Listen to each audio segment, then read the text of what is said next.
Hey all, Marty here. I wanted to invite you to our live call every Tuesday, 1 p.m. East, 10 a.m. West in the ACB community. If you want to listen live, you can tune in on ACB Media 5 or bring your questions live. Check us out in Clubhouse or visit acb.community to get more information about how you can join the Zoom calls. The replays are also shared on your favorite podcast platform. Search for Unmute Presents.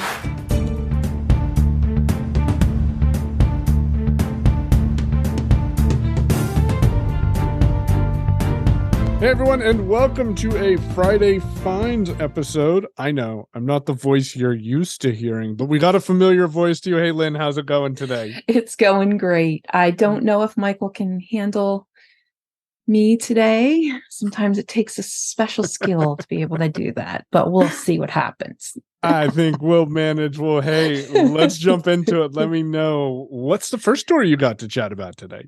All right, so I wanted to talk about GPT. And for people who may not know what it is, just quickly, I don't know how you could not know, but it is the chat system, chatbot AI that everybody says is going to, take over humanity or whatever.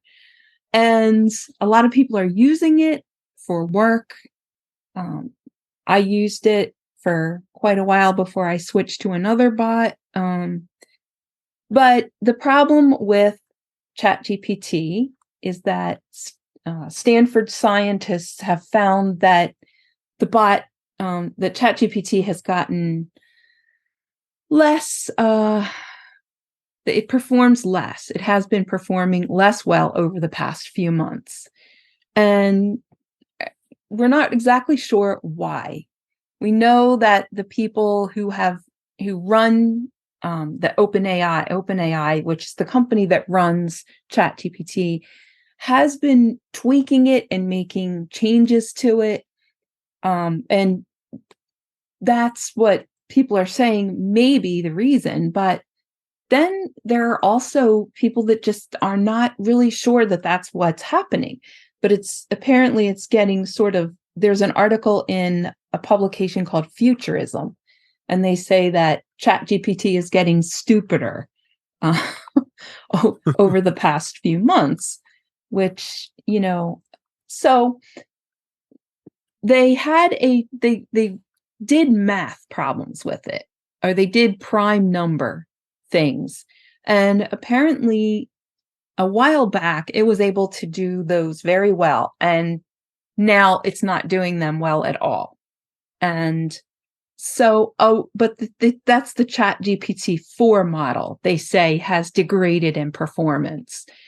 The 3.5 model, they say, is actually getting better at math. I don't really know how or why, but we know that, again, OpenAI has done a lot of, tinkering with the model to try to make it, quote unquote, safer. And they think people are saying that in doing that, in tinkering with it, they've sort of messed it up a little bit.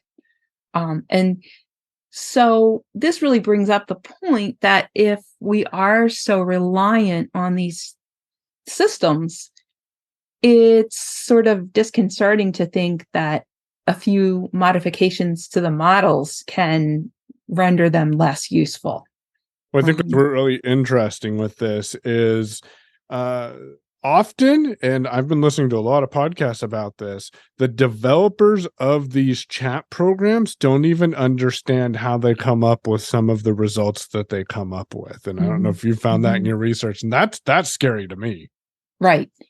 The tinkering with the model thing is, I just find it really, really amazing, because can we influence, can the people behind the scenes, can they actually influence the performance of these models by just doing stuff to them? Of course. And then how is that going to alter the way that the model itself influences itself? Because as we all know, it's always learning. So yes. Okay, people, we have talked about this many, many times, but subscription fever. And if you subscribe to YouTube Premium, you are going to be paying an extra $2. Mm. a month. So my issue with that is I want them to stop feeding me YouTube shorts. I hate them with a passion, and I am aggressive about trying to tell the algorithm that I do not like these shorts. And I feel like as a paying customer, I should have that ability. But no, they keep trying to force these things down my throat, which irritates me so much. I mean, I don't know. I just feel like this is a really tough situation because, we have talked about this on this program and others. But when you have a whole bunch of subscriptions, you really have to, at some point, make tough decisions. And you have to decide, is this worth it? And for me, I mean, YouTube is worth it because I love YouTube and I get tons and tons of entertainment and education from it. Mm-hmm. So, but it's tough. I mean, $2 a month, that's $24 a year more. And it apparently when they made this change, they did it very quietly. But it's been uncovered now by some tech journalists. And so it's, bad news. I mean, everything is going up, but by $2. Yeah. So I've never paid for YouTube Premium, and $2 to me seems like a quite a steep increase. I know. What was it, $10 a month, or was it more than that? I think it was like 11. It started out at 10, then it crept up to 11, and now it's going to be 13. Yeah, I won't pay for that. Yeah.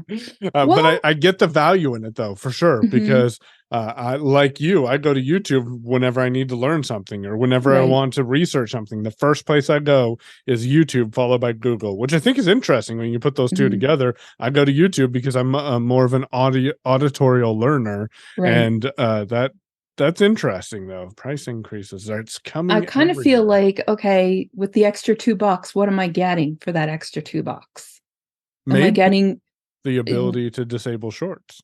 right? Well, you can't. That's the problem. Yeah. And also I think better video quality, which I don't care about because, when I'm just looking at something, I don't really care about the video or audio quality. I'm half asleep usually anyway. So that's just me. Okay, so we are saying goodbye, rest in peace, to somebody that really did have an impact on computing history, especially internet history and online history, and that's Kevin Mitnick.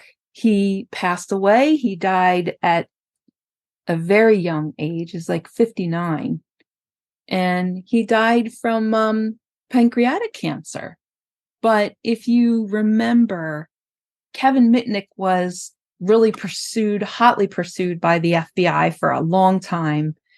He had broken into several big company systems. And at the time, that was pretty, it was a new thing, right? To have all these, I mean, we've always had hackers and we've always had viruses and stuff, but this is a guy that broke into institutions that, economic institutions. I'm trying to think of some of the ones that he broke into, but he had wire fraud charges. And then he became a security consultant in the end. Then, of course, some people had a problem with that because they said, why should this guy be allowed to do this?